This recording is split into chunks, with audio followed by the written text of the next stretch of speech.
Hey everyone, welcome back for another video of Langrisser M.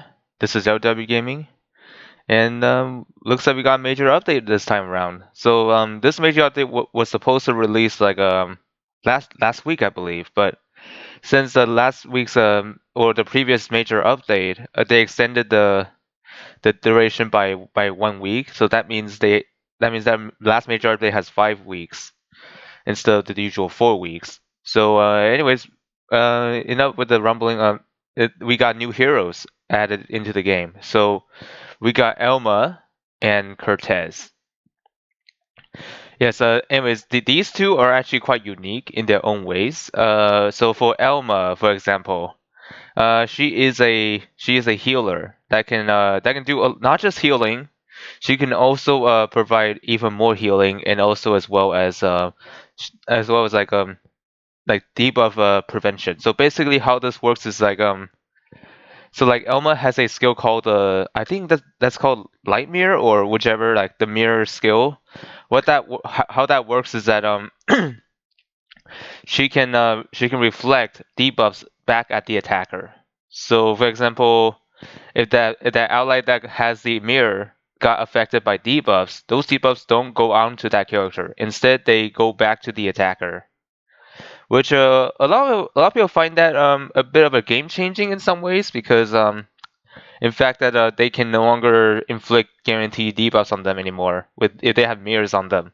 Instead, that effect actually reflect back at the attacker, which makes them take the debuff as well. So like for example, the AoE attack that includes debuff, and that will still affect your allies that didn't have the mirror, but except for one of them. If that one mirror was hit, that AoE caster will receive debuff. So yeah, pretty dirty, not gonna lie. And also Elma do have the ability to dispel debuffs on her teammates as well. So keep that in mind because she is indeed a healer. Of course, most healers they come with a one cost skill which is heal, which makes sense.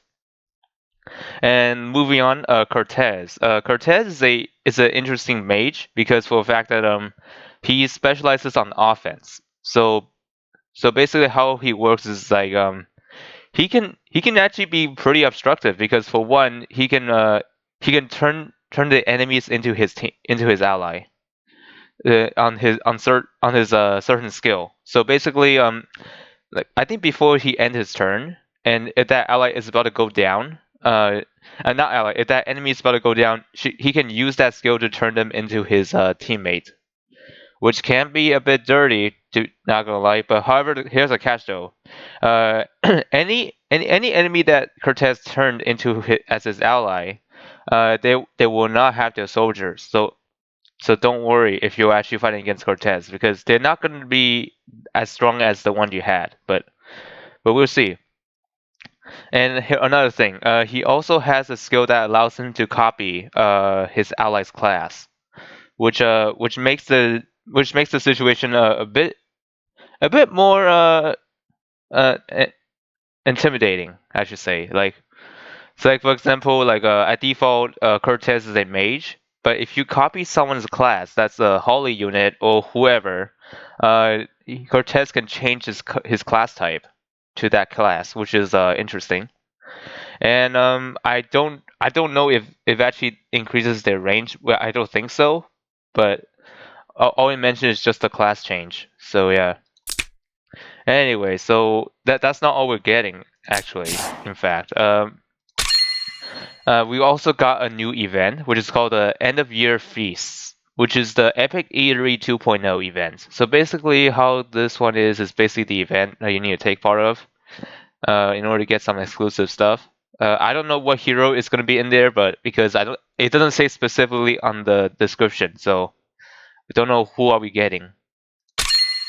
And of course, for like I don't know how many times was this ran, but this came back. The Forbidden Battleground has returned. So now you can actually get some stuff, and also one of the most thing that might interest you is to get the very first hero that's never get an SP treatment or awaken skill, which is the art hero Lewin. Lewin gets an SP class, and as well as the Awakening skill you can get for him, which is a bit shocking actually, because for one, a lot. I think a few months ago, like before Lewin was even like a thing for the SP announcement, back in China's announcement, saying that the Lewins is going to be the next SP hero after the Lana. So yeah, a lot of people are kind of freaked out about that because our hero has never got this treatment until now. And then finally, since this is a new major update, your Echo of Light cycle has reset. So, anyways, let me calculate how many weeks is this one. It looks like it's a full week. Let me go and confirm it just to make sure. So this is here we are today. Okay, 1 week, 2 weeks, 3 weeks. Yep, that's exactly the fourth week. So yeah, it looks like the Echo life cycle duration is back to 4 weeks, which is nice to see because last major update is quite confusing. Not gonna lie, and unfortunately, a few people have left the game because of this change drastically. I mean, not drastically, drastic change, which is unfortunate. And these are the last week's banners. Okay, and Target's me asking, will you summon on this banner? Well, technically, my previous plan was like save up my vouchers for the rerun of Record Lodos War, but since this banner is kind of convincing me how to get one of them, I would say why not? I wouldn't want to pass on this one, but bear in mind, I actually have my alt account like pulled already, and right off the bat, I actually got one of the two characters that are new. One of them is going to be Elma.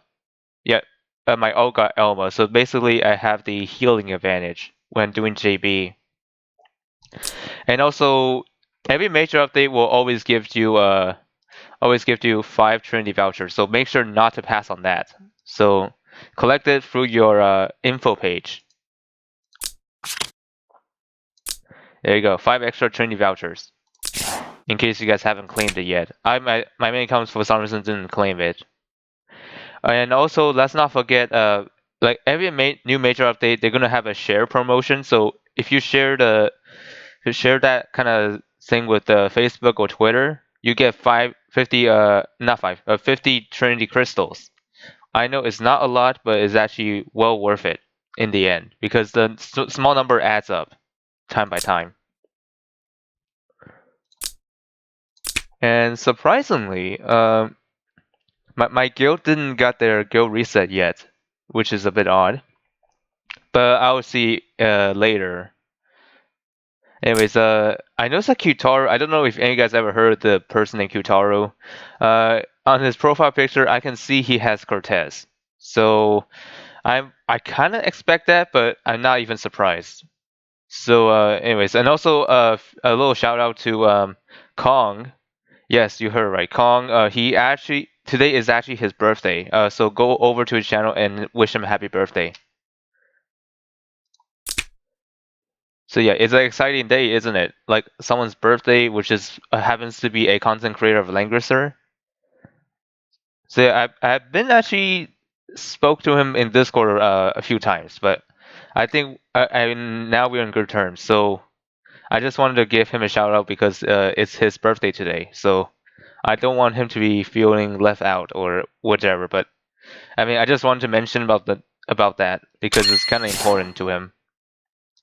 I mean, not necessarily kind of, but really important. So let's see, following round, we'll do that later. For now, we'll do summons. So on my calculation for the summons, let's see, how many vouchers do I have? So what I'm looking at by the number, it seems I have 200 worth of Trinity vouchers in crystals, and then the 48 one are as a spare. So anyways, we'll look into it. So anyways, let's look into the not necessarily exchange, but the info about these characters. So like I said earlier, my alt account got Elma, so I do have the healing advantage in the JB.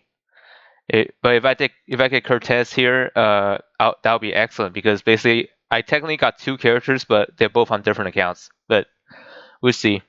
So, anyways, Elma is part of protagonist, which is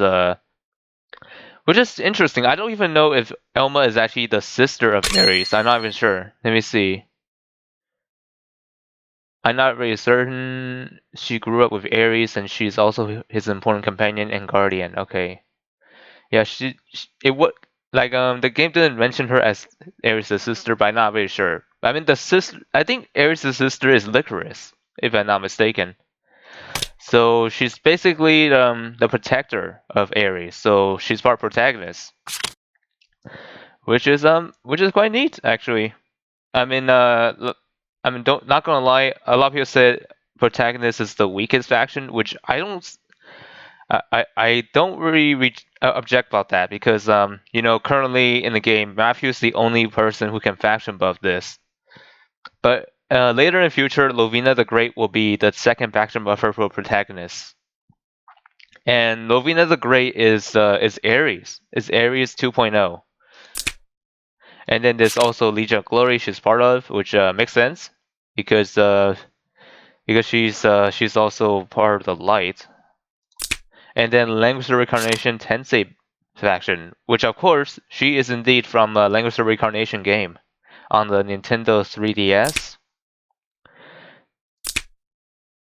And then let's look into the other character real quick. Kertesz, of course, he's also from Langrisser Reincarnation, so he's part of that faction as well. But the contrast is that he's part of the Dark Reincarnation. That's because he is the villain or whatever. So yeah. Anyways, Kertesz is actually probably the stronger or more reliable option if you're going for full offense because he can turn the enemies into your teammate after they suffer enough damage, which makes him kind of scary. Not gonna lie, and also in Apex Arena, he's kind of well used because of the fact that he can obstruct enemies with I mean, think of a way that he is the other version of Kruger, for example. Like he can actually do most of the job that Kruger does. But anyways, they're not necessary replacements, but I should say, but they're just there for alternative options. If you want to go for PvP a lot, Cortez is the way to go. Or you can pick Elma and keep your team alive, whichever choice you want to do. So, anyways, let's do some summoning, shall we? We have been spoken for a very long time, huh? All right, this is 10. My main goal here is to get at least either Elma or Kertesz within the 100 poll, and then anything else. And then there won't be any more after I reach 100. Oh, okay, let me skip that one. I don't mean to do that. Okay, 20.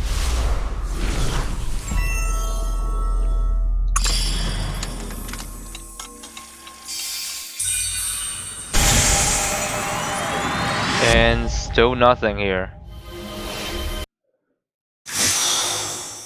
Okay, we're gonna skip that one. Let me check here real quick. Yep. Okay, just making sure my mic is not muted. That's all. I mean, I think all of you might have heard it already. So anyways, this is 30. Oh. Okay, so I guess this is a juicy one because I'm also looking at my other screen saying that I actually got something. But I'm not gonna say who it is because that spoils the fun. So anyways, this is SSR poll on the 30 poll, which is a kind of great value, not gonna lie. So anyways, I'm not gonna say who I got because this character is actually insane. I guess you already know who it is because it's definitely not Elma, but it is someone else that I was expecting actually. Hang on, where's that one? There you go. 多少は名の知れた画家とでも申しましょうか。閣下が指揮官であらせられますか。我々の美に対する見解が一致していればよろしいのですが。Okay, wow, that's great. Okay, so yeah, we got Kertesz. Yes, that's what that matters. So basically, I'm actually done with the poll. Yeah, I'm sorry, the poll is actually quite short, but I'm still in the saving mode. Not gonna lie, because there's a record Lost War rerun in the future, which I don't want to miss. So yeah, anyways, I'm actually gonna save up my vouchers now because I don't want to spend any more just to get Elma. I don't really need to get Elma because my alt account got Elma, so that won't matter to me at the moment. But I will get her later because she does come back on a Valentine's banner, which is I don't know which month that was, but anyway, she's gonna be in a trade-in event alongside with her banner with the banner on the banner with Ares. Kind of well fitting, right, for Valentine's, like Elma and Ares together. So let's go to my heroes menu and check him out. Kertesz. Yep, I did get Kertesz on main account while Elma is on my alt account. Kind of ironic, isn't it? Yep, there he is. I'm gonna build him on off screen, so we don't really need to. I don't really need to show you how he works, but because I already explained it earlier. So his best skill, I believe, is behind his awakening skill. So yeah. おおなんと美しい That's an interesting one. Okay, we'll build him later. I need to show you what kind of bonds does he need. What kind of characters are needed for his bonds. So let me go over here. Anyways, he started up as a number one on his heart bond. Okay, so there you are. The friendship points. I mean. So let me investigate because based on what I've heard from my guildmate, he does require Patsier, which kind of concerns me for a bit because for one, my main account does not have Patsier, so I don't even know if she's actually needed. So let's see, Licorice, this is no problem, and then this is Patsier. So yeah, I'll be missing out on his attacks, which is unfortunate because I don't have Patsier, which is actually not a good sign. But if most of my accounts switch as heroes I got, this wouldn't be a problem because my ult got Patsier. Patsier, I mean, yeah. My ult got Patsier because like the other day I was thinking about pulling for Toa and Patsier on the other banner, but I choose not to on this banner because I was in saving mode. So yeah, hope you all enjoy the video and let me know who you got on the banner. And I might reply just in case if you want to know what I say. So, anyways, good luck to all of you if you want to pull for Kertesz or Elma, or if you still plan to save up for something better. And also bear in mind the upcoming banners and also I actually did get a word of the next collaboration. Yes, you heard it right. This is not rerun collaboration, but rather a new collaboration. Valkyria Chronicles it was within the horizon on May of 2022. So yeah, I'm not gonna say a specific time because for one, they could change the time of the release. So I'm not going to make that a guarantee. So it's not guaranteed. So look out for that event when it comes in around like May or early or later, whenever. Because Zlong is actually have a history of mixing up schedules. So anyways, good luck to all of you.